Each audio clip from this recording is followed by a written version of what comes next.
국내 성의학 전문가이십니다. 한국판 킨제이라고도 불리는 분인데요. 비뇨기과 전문의 이윤수 원장님 모셨습니다. 안녕하세요. 네, 안녕하세요. 네, 반갑습니다. 반갑습니다. 네, 오늘 주제가 야간요입니다. 원장님, 네. 야간요 뭐 간단하네요. 야간에 그렇죠. 그렇죠. 깨는 거죠. 깨는 소변 거죠. 마려워서. 화장실에 가고 싶어서. 네. 그렇죠. 이게 근데 이게 병이야? 그럼 왜 치료를 받아야 되지? 이렇게 생각하시는 분들 있을 거예요. 글쎄 말이에요. 네. 의외로 밤에 깨시는 분 많거든요. 주변에 보시면은. 네. 근데 일단 밤에 한두 번 일어나서 그 밤잠을 설치게 되면 근데 낮에 피곤하잖아요. 그렇죠. 피곤하고 나른하고 자꾸 졸리고 이러다 보면은 밤에 낮에 업무가 제대로 이루어지지 못하겠죠. 그리고 사실 옆에 같이 함께 자시는 분, 주무시는 분도 괜히 그냥 옆에 있는 사람이 잠 깨고 가서 화장실 가서 들락날락 하다 보면 같이 잠을 설치게 돼요. 그렇죠. 이게 그러다 보니까 이제 부부 생활이 말이 안 되는 거죠. 그러다 보니까 이제 방에서 쫓겨나서 딴방 가서 자야 되는 일도 벌어집니다. 일종의 이제 삶의 질에 관계가 돼요. 네. 근데 의외로 그냥 그 하루 이틀 된 게 아니고 이러다 보니까 그냥 그러려니 그러고 지내는 분들이 참 많더라고요. 네. 그렇군요. 야간요 하면 사실 밤에 화장실에 가고 싶은 간단하게 말하면 그런 건데 그렇죠. 그렇죠? 요즘 같은 때 물 많이 먹고 앞서서 네. 말씀드린 것처럼 그래도 사실 화장실 가고 싶어서 깨거든요. 근데 이 모든 걸 다 야간요라고 보진 않는단 말이죠. 야간요 네. 정의가 뭘까요? 일단은 뭐 야간요의 정의라는 게 이제 명확하게 돼 있지는 않아요. 그렇지만 일단은 저 같은 경우에 이제 환자분들한테 그런 얘기합니다. 아이 뭐 밤에 한 번은 깰 수 있습니다라고는 얘기는 해요. 그렇지만 한 번이 아니라 두 번, 세 번 깨면 그거는 완전히 잠을 설치게 되는 거죠. 네. 근데 지금 방금 얘기하신 대로 뭐 맛있는 거 좀 먹고 뭐 맥주 한잔 하고 네. 내지는 수박 한 덩어리 먹고 주무셨다. 그건 깰 수도 있어요. 그렇죠. 그거 어떡합니까? 그동안 들어왔던 물이 네. 밤잠에 자는 동안에 어딘가 나가야 되니까. 내보내지 네. 그걸 몸 안에 지니고 있을 수는 없잖아요. 그렇죠. 그러니까 그건 어쩔 수 없는 거죠. 그렇지만은 그렇지 않고 기타 별 특별한 게 없는데도 불구하고 밤에 한두 번 깬다 그러면 이제 그건 좀 문제가 있다고 봐야 되겠죠. 그래요. 근데 야간요잖아요. 야간에 주목을 했단 말이죠. 근데 사실 낮이고 밤이고 수시로 화장실을 들락날락 할 수도 있잖아요. 네, 그건 이제 우리가 빈뇨라고 그렇죠. 얘기하죠. 빈뇨라고 하는데 어떤 차이가 있나요? 일단은 야간요는 말 그대로 밤에 깨는 거고 빈뇨라는 건 낮에. 보통은 이제 우리가 소변 한번 만들어내고 화장실 가는 게 2시간 간격으로 간다고 생각하면 대충 맞습니다. 네. 왜냐하면 2시간 정도면은 콩팥에서 꾸준히 오줌을 만들어내요, 낮에. 계속해서 얘는 일도 쉬지도 않고 일합니다. 네네. 그래놓고 만들어내니까 그게 한 방광 내에 쌓이는 시간이 한 2시간 걸려요. 그럼 한 350 내지 400cc를 만들어내거든요. 그러니까 이제 2시간 간격으로 화장실 간다. 그럼 괜찮은 거예요. 네. 근데 뭐 1시간 간격으로 간다. 이건 좀 문제가 있는 거죠. 그렇죠. 뭐 30분 간격으로 간다. 이건 진짜 문제가 있는 거고. 그래서 이제 밤에는 어떻게 되냐면 밤에는 기특하게도 2시간마다 밤에도 계속 콩팥이 일을 하게 되면 어떻게 돼요? 그럼 2시간 간격으로 깨야 되는 겁니다. 그럼 잠을 밤에 못 7, 자겠어요. 8시간 잔다고 생각하면은 적어도 4, 5번 일어나야 되니까 말이 안 되는 거죠. 네네. 그러니까 밤에는 콩팥에서 일을 안 해요. 기특하게도 그래야 밤에 숙면을 잘 수가 있으니까. 근데 이제 밤에도 계속 얘가 일을 하면 미친 듯이 일하면 이건 골치 아픈 거죠. 이 야간요가 그런 거예요. 그렇군요. 콩팥에 또 그런. 예, 그렇죠. 네. 또 물론 이제 야간요의 원인이 콩팥에만 있는 건 아니고 다른 요인도 있습니다만 그렇죠. 일단은 네. 그렇다는 거죠. 야간요 증상은 분명히 있는데 뭐 이런 걸로 병원까지 가 그리고 치료는 미루시는 분들 굉장히 많을 것 같거든요. 그렇죠. 예. 그렇죠. 실제로 야간요 증상으로 찾아오시는 분들 얼마나 될까요? 네, 우리가 통계를 잡아보면 중년 남성 한 10명 중에 7명이 야간요가 있다고 다 보고 있습니다. 네네. 근데 의외로 실제 밤에 깨는 것 때문에 밤에 야간요 때문에 병원에 찾아오는 경우는 뭐 10명 중에 한두 명에 불과해요. 그러니까 이제 본인이 그런 증상인데도 불구하고 본인이 모르고 넘어가기도 하고 이것 때문에 병원에 가야 되는지에 대한 그러게요. 그런 것조차도 잘 그게 해석이 안 되는 거죠. 네. 그래서 저희들이 이제 환자분들 뭐 어디 가서 이제 무료 진료를 간다든가 네네. 전립선 뭐 이런 질환에 대한 네. 거 강의하러 가면요. 보면은 이거 뭐 밤에 한 4, 5번 깨는데도 불구하고 병원에 갈 생각을 못 하는 거예요. 그리고 또 어디 가야 되는지도 몰라. 예, 이거 밤에 이렇게 깨시니까 이건 사실은요, 이거 전립선에 문제가 있어서 깰 수 있으니까요. 비뇨기과 한번 가셔서 한번 검사 한번 하시고요. 그러면요, 대부분 한다니까. 이거요? 이거 병원에 가야 돼요? 이거 비뇨기과에 가야 되는 거예요? 네네. 이렇게 물어보시는 분들 많아요. 그렇군요. 밤에 너댓 번 깨는데 낮에 졸리고 그러지 않으세요? 그럼요. 낮에 힘들어요. 힘드시겠죠. 그러면 병원에 한번 가셔야죠. 그런 거예요. 병원에 가야 되는 거예요. 맞습니다. 그러니까요. 네. 이게 적극적인 치료를 받느냐 안 받느냐 그런 걸 떠나서 일단은 증상이 있는 분들 수치를 좀 봤더니 기사에 이런 게 났더라고요. 40대 이상 중년 남성 10명 중에 7명이 야간요 증상이 있다. 네, 고통을 그렇죠. 받고 있다. 네, 이런 네. 얘기가 있던데 이게 혹시 나이하고도 밀접한 연관이 그렇죠. 있나요? 나이 때문에도 뭐 어차피 이제 고령화 사회로 넘어가면서 젊었을 때는 그런 일이 없는데 나이 먹으면서 사실 이제 여러 질환이 동반되면서 화장실 자주 가게 돼요. 네. 그중에 이제 대표적인 게 이제 전립선 질환도 있고 뭐 여러 가지 그 신장 질환 네네. 내지는 뭐 심장 질환 내지는 뭐 대사 질환 그런 약물 관계 당뇨 여러 가지 때문에 이제 야간요가 발생할 수가 있죠. 네. 그러면 야간요는 왜 생기는 걸까요? 뭐 지금 나이도 일부 영향이 있을 수 있다 하셨는데 전체적으로 원인. 일단은 우리가 네. 이제 외부적인 요인이 있고 네네. 환경적인 요인, 아니면 이제 내적인 요인 이렇게 놓을 수가 있어요. 네. 외부적인 요인이란 건 뭐 아까 잠깐 얘기했지만은 자기 전에 그냥 맥주 한 컵, 그다음에 커피 한 잔 쫙 들이키시면은 밤에 어쩔 수 없이 이게 이뇨작용을 해요. 네네. 그러다 보니까 이제 밤에 한두 번 깰 수밖에 없습니다. 그다음에 또 하나는 이제 내적인 요인은 전립선 질환이라든가 아니면은 콩팥 네. 제 문제가 아까 얘기했던 대로 네. 콩팥에서 계속 호르몬 관계 때문에 일을 계속 한다든가 안 그러면 이제 방광 질환, 또 중추신경계 질환 내지는 대사 증후군으로 당뇨, 고혈압 이런 거, 심장 질환 이런 것 때문에도 밤에 이제 야간요를 발생시킬 수 있죠. 그래요. 상당히 다양한 원인 때문에 그럼요. 야간요가 예, 의외로 뭐 일어나는데 많아요. 그러니까요. 원인이 뭐 내적, 외적으로 그렇죠. 상당히 예. 많습니다. 근데 이게 소변을 보는 횟수, 양에 따라서 야간요도 그 안에서도 좀 나눕니까? 어떻습니까? 그렇죠. 이제 밤에 단순하게 많이 깨는 그 야간 단뇨라고 네네. 얘기해요. 야간 단뇨라는 게 뭐냐면 밤에도 계속 소변을 만들어내는 거죠. 그러다 보니까 밤에 깨서 보는 소변의 총량이 낮에 하루 종일 나오는 거에 한 3분의 1을 차지하고 있다. 라고 그러면은 이건 이제 야간 단뇨라고 얘기해요. 네. 그래서 저희들이 이제 밤에 깨면은 물어봐요. 선생님 밤에 자주 깬다는데 소변량은 어때요? 그러면은 소변량이 적어요. 그러면은 또 다른 원인이구나. 그렇지만 소변량이 많으면서 자주 깨요. 그러면은 이거는 원인이 아마 콩팥에서 문제가 있나 보다. 이런 식으로 저희들이 평가를 하게 되고요.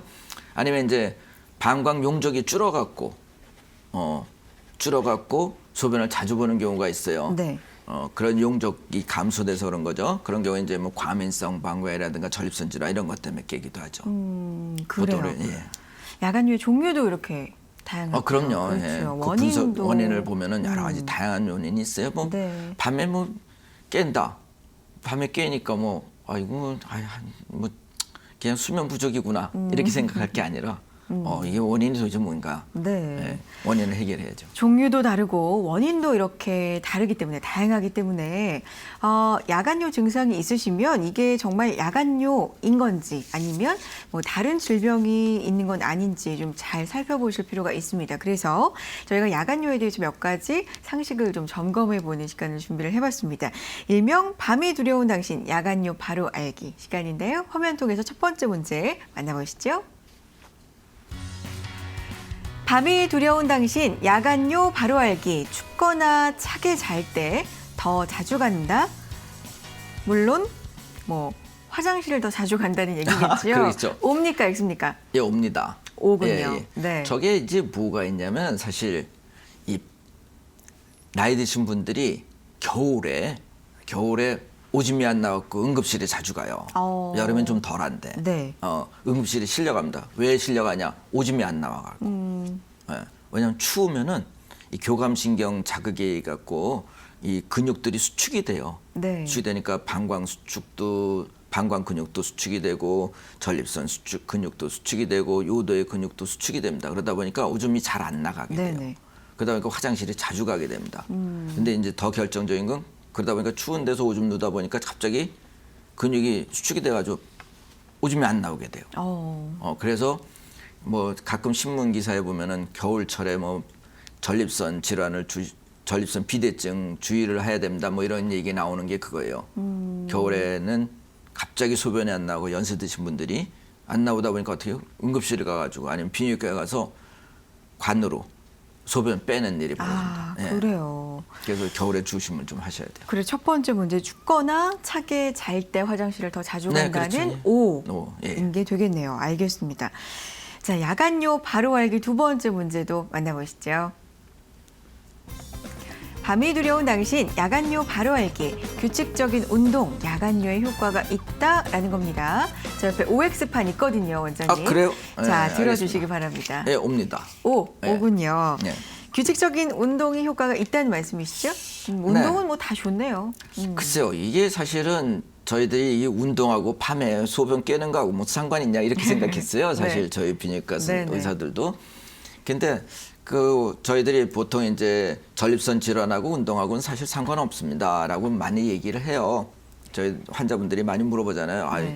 그 소변 잘 나오게 하는 운동 없어요? 뭐 이런 거 많이 물어봐요. 내지는 이런 거 안 걸리려면 무슨 운동해야 돼요? 근데 다른 거는 사실 운동하면은 많이 도움이 되거든요. 그렇지만 소변 보는 거하고 운동하고는 별 도움이 안 되는데 이렇게 되는데 최근에 재밌는 보고가 나왔어요. 미국에서 시카고에서 나왔는데 운동을 일주일에 꾸준하게 운동을 하는 사람들이 보니까 야뇨증 빈도가 안 하는 사람에 비해서 훨씬 적더라라고 그래요? 나왔어요. 의외로 말이죠. 네. 운동이 야뇨증에도 좀 영향을 주더라라는 거죠. 네. 그다음에 또 잠 잘 자고 그다음에 체중 관리도 잘하고 건강한 생활 습관 가진 사람들이 야뇨증 빈도가 적더라 이런 얘기가 나와 있어요. 네. 그래서 참 의외의 결과인데 그만큼 아마 제가 볼 때는 아마 신진대사가 원활하게 되고 이쪽 운동을 하다 보니까 이제 방광이라든가 이 골반 근육에 영향을 주게 되고 그러다 보니까 이제 정상적인 소변을 보는 분들이 많이 늘어나게 되고 이런 관계가 아닌가라고 보여집니다. 그래요. 예.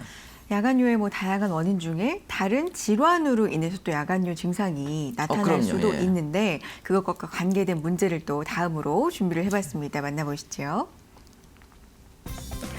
밤이 두려운 당신 야간요 바로 알기 단순 야간요 과민성 방광염 그것이 문제로다. 그러니까 과민성 방광염 때문에 생긴다라는 건데 옵니까 X입니까? 네, 그것도 옵니다. 오. 네. 네. 이 과민성 방광 그러면 연상하시는 게 과민성 대장 증후군 뭐 이런 거 많이 아시잖아요. 근데 화장실 자주 과민성 가는. 방광은 잘 네. 모르세요. 네. 근데 사실 이름이 비슷하잖아요. 그렇죠. 내용도 비슷해요, 사실은. 아. 과민성 방광에는 뭐냐면 방광의 근육이 너무 예민한 거예요. 방광에 오줌이 조금만 차도 못 참아. 가야 돼. 그러다 보니까 특히 여성분들이 많거든요. 네. 이 과민성 방광 젊은 여성분들이. 네네. 그러다 보니까 이런 분들은 외출할 때 되면은 물도 잘 안 마셔. 그렇죠. 음료수도. 가야 되니까. 왜냐하면 가는 동안에 버스 타고 가거나 뭐 교통수단 이용해서 가는 동안에 오줌 마려면 어떻게 해요? 그럼 갑자기 화장실 찾아야 되지. 이게 귀찮은 거예요. 네. 또 하나 이제 데이트하러 가서 데이트 장소 가서 곤란하죠. 비싼 거 잔뜩 시켜놓고 나서는 안 마셔. 이 돈 내는 남성분들은 아쉽죠. 저 여성 이렇게 비싼 거 시켜놓고 마시지 않나. 근데 여성 입장에서는 그거 마시다 화장실 가면 그렇죠. 사실 그렇잖아 입장이. 그러니까 화장실 가고 싶지 않아 갖고 너무 안 자주 마셔요. 가게 되니까요. 네, 그렇죠. 안 마셔요.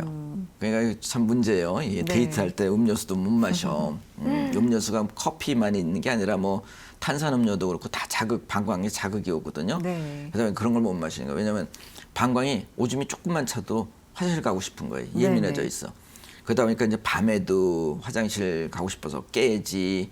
또 소변이 급해요. 이런 분들은 급하게 그냥 막 쏟아져 나올 것 같아. 그 정도로 못 참아요. 그다음에 또 하나 이게 재미난 게 네. 이게 이런 거 있는 분들은 밤에 부부관계 할 때도 문제가 돼요. 부부관계 할 때 이제 방광이 자극이 되는 거야. 그러다 보니까 막 흥분이 돼갖고 오르가즘을 느껴야 되는데 갑자기 오줌 마려운 느낌 들어갖고 오르가즘이고 뭐고 다 없어요. 흥이 딱 깨져. 그다음에 오줌 들어가야 돼. 그러니까 파트너도 흥이 깨져요. 그러다 보니까 이런 분들은 사실 섹스레스 부부가 돼. 그러니까 여러 가지 문제가 사실 그렇죠. 복합적으로 예. 있게 예. 됩니다. 이 과민성 방광염으로 인해서 증상도 지금 3가지 정도로 정의를 해봤었는데 하루 8회 이상 소변을 보고 네, 그렇죠. 강하고 자주 갑작스럽게 보게 요리가 되죠. 있고 그다음에 뭐 참지 못하고 예. 그렇죠. 이런 여러 가지 증상을 또 소개를 해주셨습니다. 야간요 바로 알기 다음 퀴즈 문제 함께 또 만나보실까요? 밤이 두려운 당신 야간요 바로 알기 야간요 당뇨가 주범일 수 있다라는 겁니다.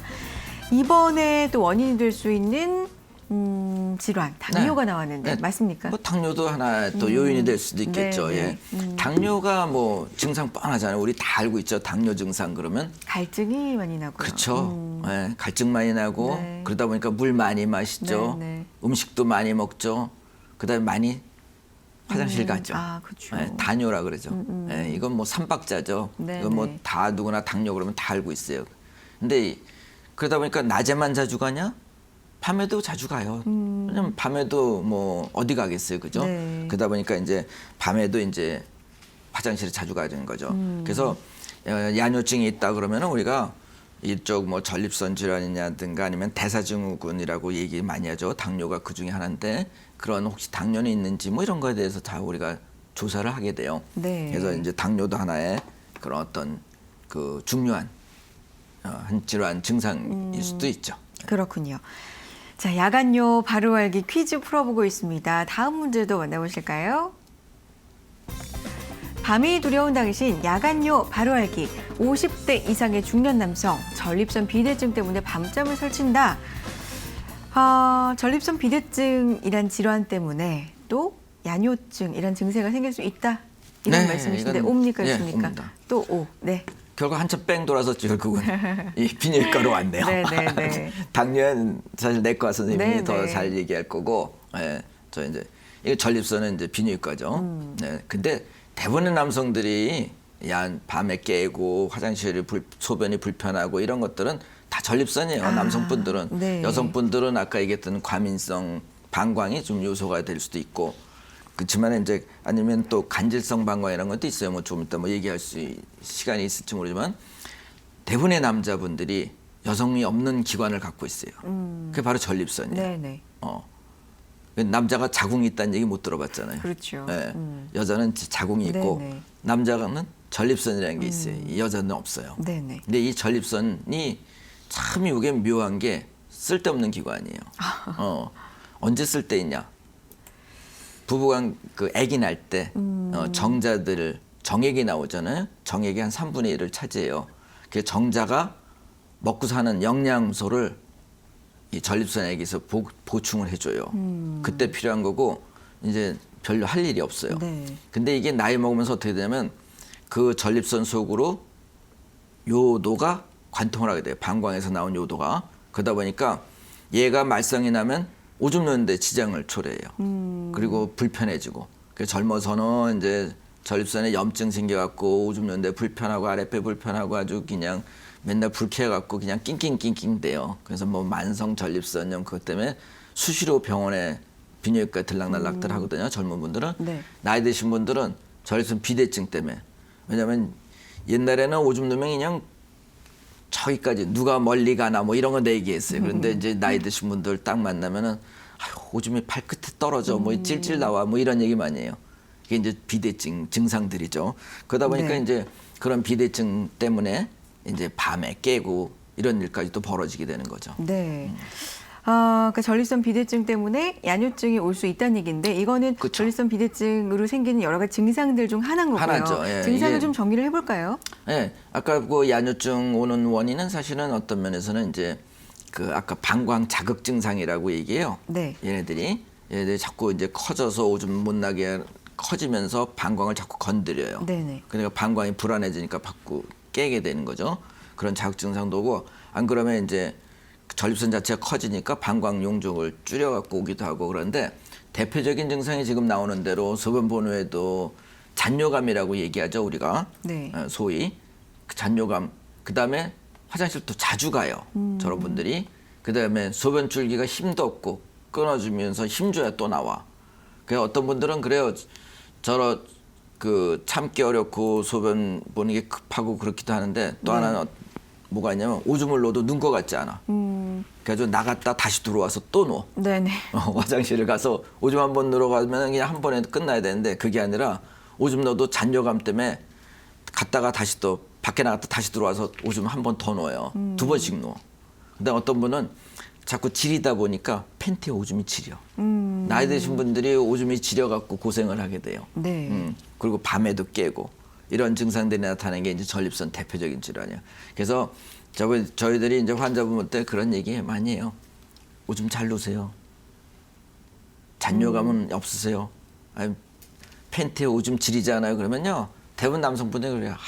그거 뭐 팬티에 자꾸 지리고 갔다가 또 와서 또 넣어 그런 얘기 많이 하세요. 그게 아주 대표적인 증상이죠. 그리고 오줌 힘이 없어갖고 똑똑똑 떨어진다고 그러고요. 대표적인 증상들 예. 지금 또 소개를 해주셨습니다. 단순한 야간뇨인지 지금 말씀을 여러 가지 나눴는데 그렇게 다른 질병들을 알리는 작은 신호인 건지 이런 것들 좀 면밀히 따져보실 필요가 있을 것 같은데요. 자, 궁금하신 점은요. 전화 주시기 바랍니다. 02-318-6875 문자는 샵 3772번 통해서 받겠습니다. 자, 문자 상담을 하나 해보도록 하죠. 자, 3822님의 문자 볼까요? 1년 넘게 약을 먹어도 나아지질 않습니다. 하루에 화장실 30번, 30번은 가는 듯해요. 어제 기준으로 새벽 1시, 2시, 3시 반, 4시에 자다 깨서 화장실 갔고요. 수면제 먹으면 그나마 밤에 화장실 가는 건 덜한데 치료법이 있나요? 도와주세요. 여자분이시군요. 네. 예. 하루에 30번이면 아유, 정말 많이 가시는 거죠? 저렇게 밤에 자주 깨갖고 낮에 정신이 들겠어요. 그러니까요. 그냥 맨날 졸고 까덕까덕하고 그냥 피곤하죠. 저걸 계속 약 먹어도 시원치 않다 그러니까 참 그런데요. 저게 뭐냐면 사실은 이제 과민성 방광이 있거나 아니면 네. 또 간질성 방광도 있어요. 간질성 방광이 뭐냐면 이제 과민성 방광은 방광이 너무 예민한 거예요. 조금만 소변이 차도 그냥 화장실 가고 뭐 이런 거고 또 하나는 간질성 방광이라는 건 좀 특이한 질병인데 이 방광 점막이 망가진 겁니다. 그러다 보니까 조금만 소변이 굳어져 갖고 소변이 차도 이 통증이 와요. 아랫배 통증이면서 아파요. 아프고 불쾌하고 그리고 간혹 소변에 피도 나오기도 하고 그래가지고 이제 방광이 제대로 기능을 못 해갖고 이제 불편해지고 밤에도 깨고 이런 게 있거든요. 그래서 저런 경우는 사실 저분 같은 경우에는 이제 그 여러 가지 약물을 먹고 그랬지만은 아마 다른 질환인지 한번 확인해 봐가지고 진찰을 좀 받아봐야 될 것 같으니 한번 오셔갖고 한번 조사를 할 필요가 있습니다. 네. 여기서 좀 짚고 넘어가야 될 게 지금 문자 주신 분 네. 같은 경우에 여자입니다라고 하셨거든요. 그쵸, 예. 여자분의 경우에도 야간요 증상, 아, 소변에 그럼요. 문제가 예, 있다. 맞습니다. 그러면 네. 비뇨기과 가야 그렇죠. 되는 예. 건가요? 이게 이제 소변에 관계된 건 전부 다 비뇨기과 소관입니다. 네. 그러니까 그렇게 알고 계시면 됩니다. 소변에 문제가 있다. 비뇨기과. 방광염도 비뇨기과고. 그래서 저희 병원이 이제 근처에 이제 젊은 회사들이 많다 보니까 요즘 젊은 여성분들이 많이 와요. 방광염 걸려갖고. 네. 예, 그건 다 비뇨기과 소관이죠. 그렇군요. 그러면 야간요가 의심이 돼서 병원에 갔습니다. 어떤 방법으로 진단을 하십니까? 보통 이제 야간요라 그러면 밤에 몇 번 깨냐. 그다음에 밤에 깨는데 소변 양은 얼마나 되냐. 이런 거를 일일이 적으라 그럽니다. 네네. 일지를 쓰라 그러죠. 그걸 우리가 배뇨일지라 그래요. 네. 그럼 배뇨일지를 좀 써갖고 오세요. 그래가지고 우리가 계량 컵이랑 줄여요. 네. 그러면 밤에 몇 시에 잤는데 몇 시에 깨서 소변 얼마 받고 이거를 다 적어갖고 오세요. 그럼 적어갖고 오면 우리가 보면은 이분이 대충 어디가 원인인지 이런 게 다 나오거든요. 그다음에 이제 또 우리가 소변 검사 같은 걸 해보고 아니면 요속 검사라든가 이런 걸 해보게 돼요.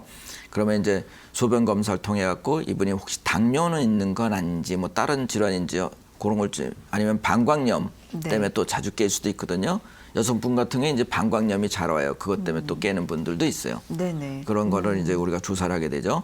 그리고 이제 요속 검사를 해가지고 소변 제대로 보는지 검사가 있어요. 그러면 오줌이 잘 나오면서 깨는 건지 아니면 잘 안 나오면서 깨는지 그것에 따라서 이제 전립선 비대증 때문에 깨는지 아닌지 이런 것들을 다 우리가 조사를 하게 되죠. 그렇군요. 네. 배뇨 일지도 쓰게 하시고. 그럼요. 여러 제일 가지. 중요한 건 그겁니다. 이제 내가 밤에 몇 번 깨냐. 그리고 소변량은 많냐 적냐 이런 게 굉장히 중요해요. 그런 것에 따라 우리가 크게 놓을 수 그러려면 있죠. 본인이 기록을 좀 꼼꼼하게 해야 하니까 본인도 또 그걸, 대충 알아봐야죠. 네, 그렇죠. 네. 시키시는 거고요. 네.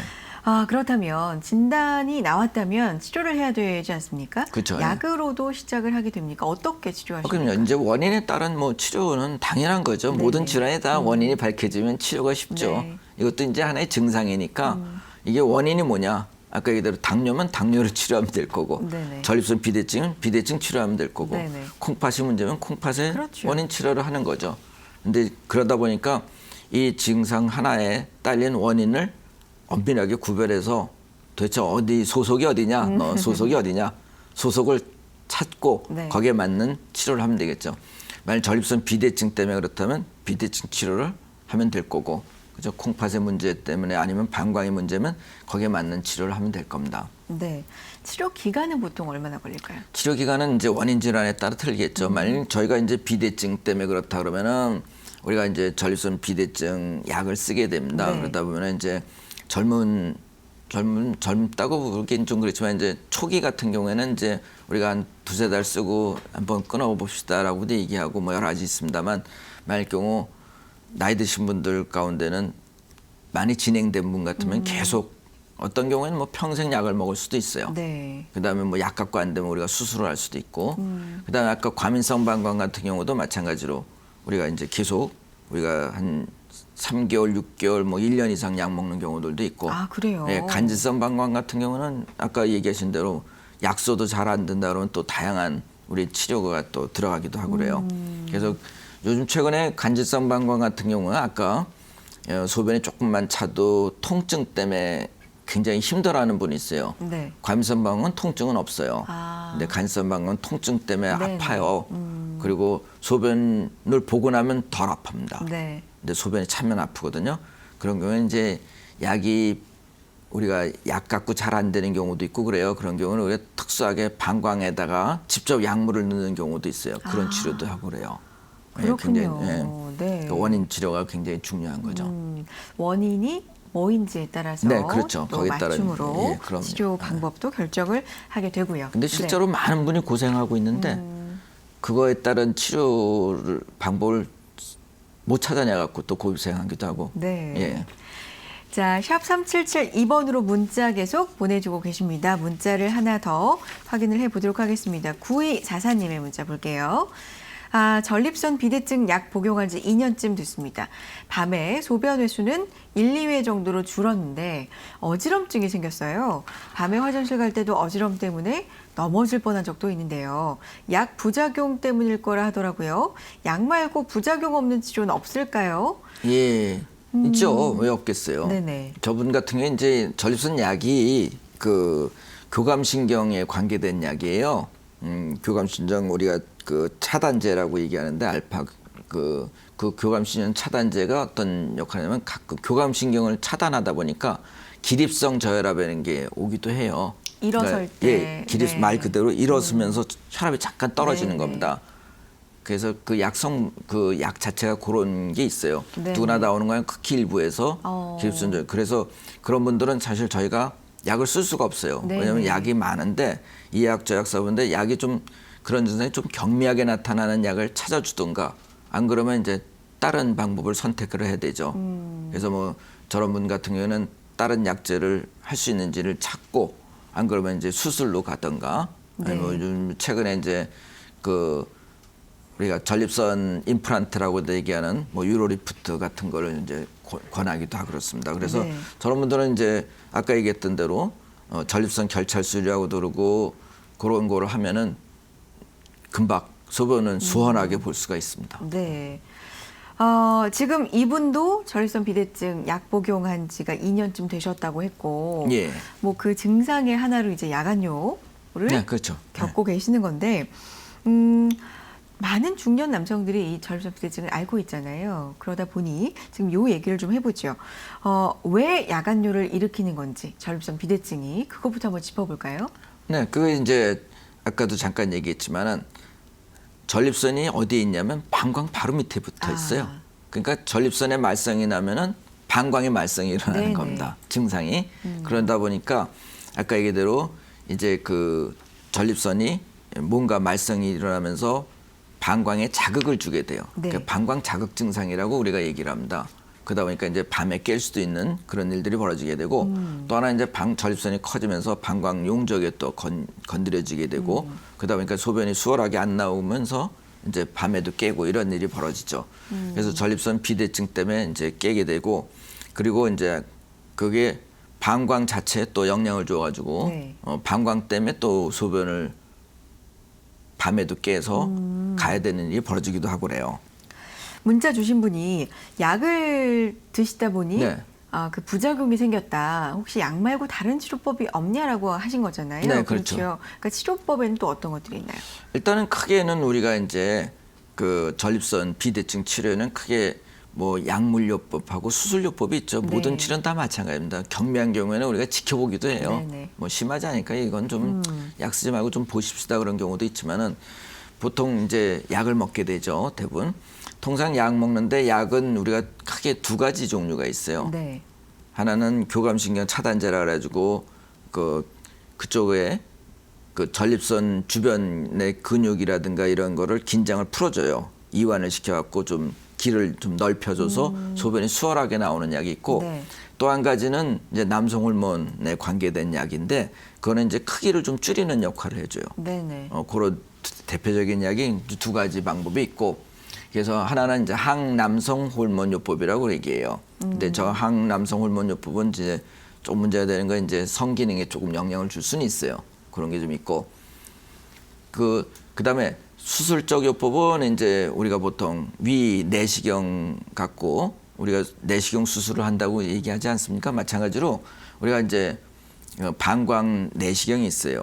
그래서 방광 경료도 그 내시경이라 가지고 그걸 이용해 갖고 전립선 커져 있는 전립선을 우리가 이제 제거를 속 파내듯이 파내든가 아니면 레이저로 통해 갖고 거기를 녹여내든가 안 그러면 또 뭐 여러 가지 유로리프트라 가지고 또 방법이 있다든가 그런 식으로 해가지고 커져 있는 전립선을 우리가 긁어내는 거죠.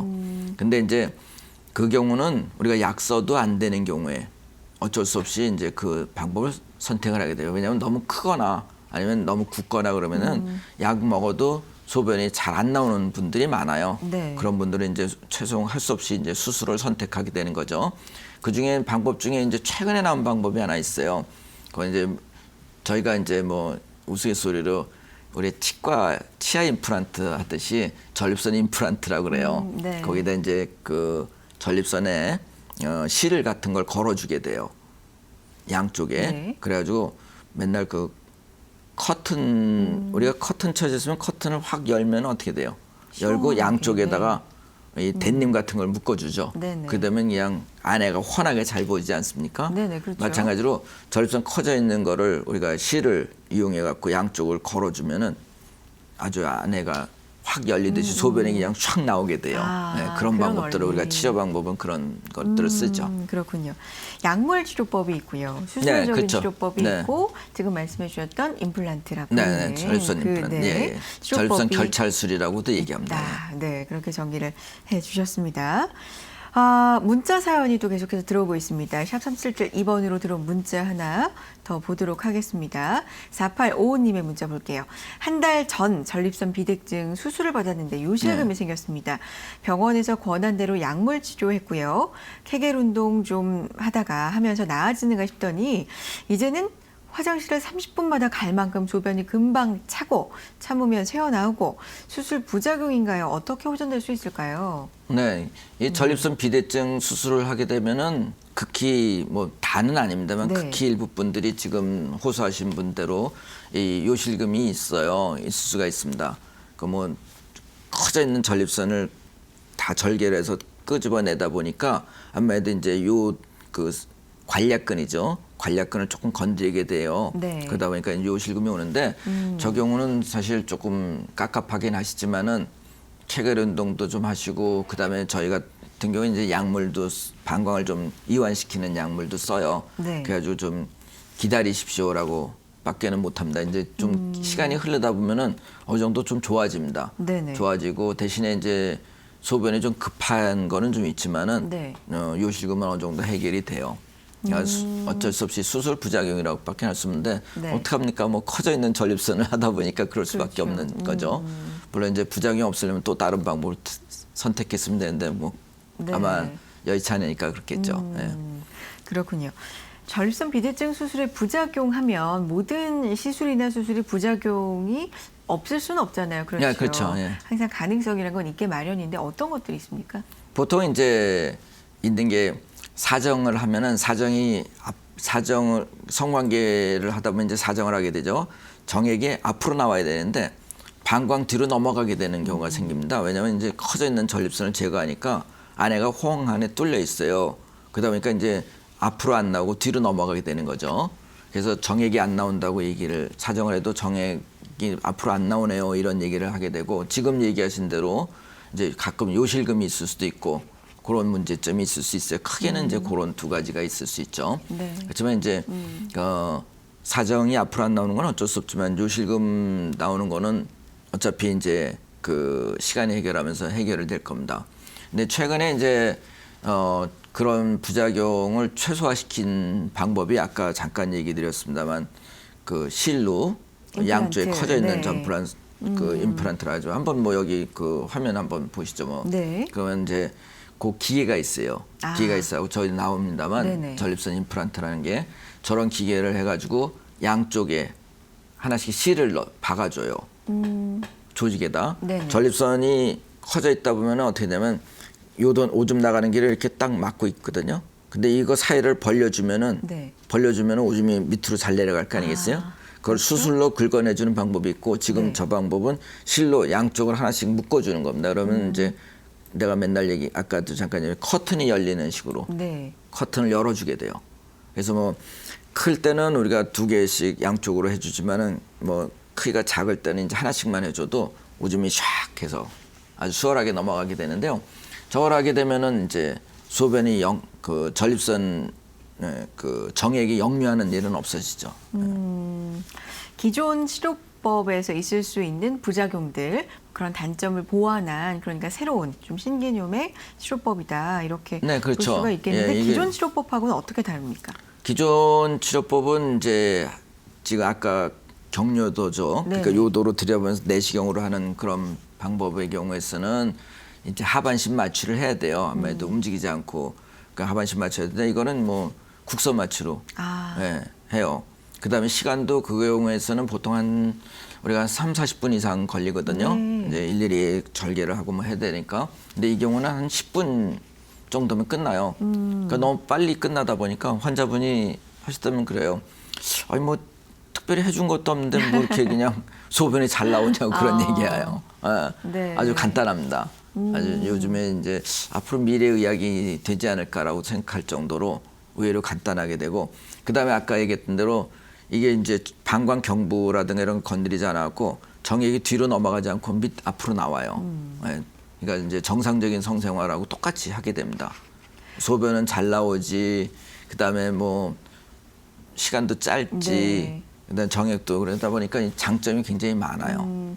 수술 시간이 짧다 그랬는데 정확하게 뭐 한 몇 분 걸릴까요? 뭐 한 빠르면 뭐 술 시간 자체는 한 10분 이내면 다 그래요? 끝나요. 그렇게나 빨리요? 예, 물론 이제 준비하는 시간이 걸려요. 네네. 그래서 환자분이 그래요. 아니 뭐 10분밖에 안 걸린다는데 뭐 한 3-40분 걸리네 뭐 이래요. 근데 사실은 준비하시느라. 준비하는 시간이 있죠. 그러니까 이제 준비하는 시간이 있어야지 그거 뭐 어떻게 그냥 후다닥 합니까? 그러면 막 웃어요. 원장님 10분밖에 안 걸린다면서 뭐 이렇게 걸려요. 준비 시간도 있으니까요. 네. 그렇죠. 바로 그러면 수술을 받고 난 후에 시술 후에 통증 그냥 없이 그냥 바로 갑니다 집으로. 그렇군요. 그냥 걸어서 가요. 어. 그러다 보니까 환자분들이 얘기가 아니 이거 뭐 해준 것도 없이 뭐 돈만 내고 그냥 가라 그러냐고 그래요. 그 다음날 오셔갖고 소변 잘 나오네요. 효과는 바로 네, 바로 나타나는 볼 수가 있어요. 예. 거죠. 그렇군요. 그리고 보통 이제 그 경료도 수술할 때는 우리가 이제 그 뭐 바로 가신 그 요도 관이 있어요. 네네. 아무래도 안에 수술을 해놨으니까 관을 끼워 놓는 경우가 있습니다. 종종 있게 되는데 뭐 어떤 분들은 뭐 안 끼는 분도 있지만 하루 끼워 놓거나 뭐 2-3일 끼워 놓는 경우도 가끔 있는데 네. 이 경우에는 그런 관을 안 끼워요. 그러니까 아무것도 없죠. 그러니까 네. 굉장히 편합니다. 예. 자, 오늘 야간뇨에 대해서 알아봤고 또 야간뇨의 여러 가지 원인이 될 수 있는 질환들에 대해서도 알아봤고요. 중년 남성들을 괴롭히는 거기 때문에 사실 많은 부분 전립선 비대증과도 또 연관이 되어 있어서 그 치료법까지 자세하게 알아봤는데 마지막으로 알아봤던 이 치료법의 경우에는 물론 굉장히 장점이 많아요. 기존 치료법의 단점을 많이 보완했다는 생각이 들고요. 그럼에도 불구하고 부작용이 있다면요. 예. 있다면 부작용은 사실은 수술해놓고 나서는 뭐 안마에도 이것도 시술이지만 네. 그쪽 전립선을 약간 한동안 조금 상처물 때까지는 조금 불편감은 있어요. 네네. 근데 이제 큰 불편감은 없고 한동안 잠깐 있다 이제 사라지게 되고 뭐 소변에 피도 잠깐 나올 수 있는데 이거에 좀 누구나 다 할 수 있는 건 아니고 사실은 너무 크면 또 못해요 사실. 이게 이제 한 100g이 넘어간다든가 크기가 보통은 한 20 정도 되는데 전립선 비대증이 있으면은 한 30, 40, 50 막 이렇게 커지거든요. 두 배, 세 배, 정상의 두 배, 세 배 커지는데 이게 보통 한 20g짜리가 한 30g, 40g 이 정도는 괜찮은데 한 100g 넘어간다. 우리 뭐 cc로 얘기도 해요. 네네. 그러면 이제 너무 크면은 이게 별 효과가 없어요. 그래요. 너무 크면은 좀 불행하지만은 네. 내지는 아니면은 전립선이 정상적으로 커져 있는 건 괜찮은데 좀 이상한 모양으로 커진 게 있어요. 그런 게 좀 하기가 좀 어렵죠. 그다음에 이제 전립선 암이 좀 의심된다 그래도 조금 저희가 이제 꺼려하고 네네. 그런 좀 요소가 있습니다. 하지만 이제 아무래도 네네. 특별한 게 없으면은 다 그냥 어떤 분들 그런 분들이 있어요. 오셔서 아이 난 그 수술하세요 그러면 수술하기 싫은데 이 남자분들 그런 게 있어요. 그렇죠. 수술하기 굉장히 싫어해요. 무서워하시고. 칼 대는 거 네. 무서워하고 마취도 싫어요. 마취하면 뭐 이상 생기는 거 아니에요. 맨날 그런 분들이 있어요. 그러면서 오줌은 찔찔찔 나와갖고 아 선생님 수술해야 되는데 수술 싫어 이런 분들이 있어요. 이분들한테는 아주 이게 직방이에요. 네. 그다음에 또 어떤 분들이 있어요. 그런 분들. 약 좀 안 먹으면 안 돼요. 저요 뭐 혈압약 먹어야 되죠. 당뇨약 먹어야 아유, 되죠. 뭐 관절염약 먹죠. 약이 이만큼이에요. 네. 전립선 약만도 안 먹었으면 좋겠어요. 이런 분들이 있어요. 그런 분들한테도 또 괜찮고 전에 한 분은 또 그런 분이 있어요. 나이가 이제 거의 91살이신데 네. 이 부축해서 다니셔야 돼요. 어. 네, 나이가 많으신데 그분 같은 경우에는 다들 주변에 계신 분들이 고맙대요. 왜냐하면 맨날 변기통 대야 되지 막 이랬는데 아니면 화장실까지 모시고 가야 되니까 굉장히 힘들었는데 이술을 하고 나서는 환자분이 수변하기 쑥쑥 나오니까 굉장히 좋습니다 그러더라고요. 그래요. 왜냐하면 수술도 못 하잖아 나이가 많아서. 그렇죠. 네. 나이가 많아서 수술도 못 하지 약 먹으라는데 약도 제대로 못 챙겨 드시고 그런데 그냥 안 그러면 이제 호수 꼽아야 되거든요. 호수 꼽고 계셔야 되는데 호수 꼽고 계셔도 문제잖아요. 네네. 나이 드신 분이. 근데 이걸 해드렸는데 이건 그냥 간단하게 끝나니까 마취해서 하는 건 못하죠. 이게 마취를 안 하다 보니까. 예. 분도 예. 성공적으로 또 받으셨다고 하니까 그럼요, 예. 나이적인 부담이 없나 없어요. 봐요. 예. 나이가 많으셔도 네. 부담 없이. 나이 많으시면 그 경로조 요도로 통해서 하는 건 못해요. 왜냐하면 마취를 못 하잖아요. 네. 하반신 마취해야 되는데 연세 많으셔서 어떻게 하겠어요. 그런데 이건 그런 게 없어요. 그렇군요. 알겠습니다. 오늘 야간뇨 그리고 야간뇨를 일으키는 다양한 원인에 대해서 알아봤습니다.